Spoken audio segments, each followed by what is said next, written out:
छोटे से गांव में जहां पहाड़ और नदियां चारों ओर से घिरी थी, एक साधारण किसान रहता था। उसका नाम था रमेश। रमेश की पहचान उसके नेक स्वभाव और ईमानदारी से थी।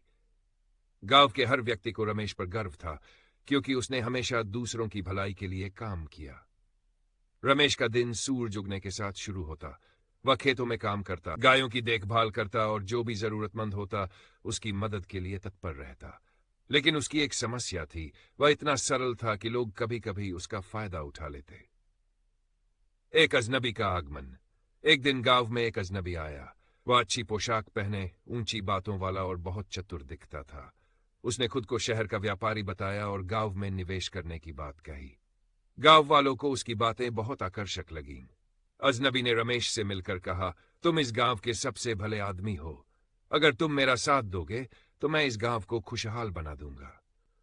रमेश ने सोचा, अगर इस आदमी की बात सच है तो गांव के लिए यह अच्छा होगा। उसने अपनी जमा पूंजी से व्यापारी को मदद देने का वादा किया। एक कठिन परिस्थिति। कुछ हफ्तों तक सब ठीक चला। व्यापारी ने गांव वालों को सपने दिखाए और उनके पैसे इकट्ठे करने लगा। लेकिन एक सुबह जब गांव वाले जागे तो व्यापारी और उसका सामान दोनों गायब थे।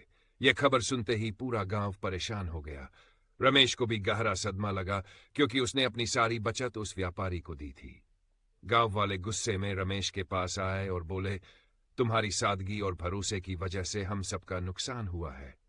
रमेश ने सिर झुकाकर कहा, मुझे माफ कर दो, मैं भी ठगा गया, लेकिन मैं अपनी गलती को सुधारने की कोशिश करूंगा। नया सबक और नई शुरुआत।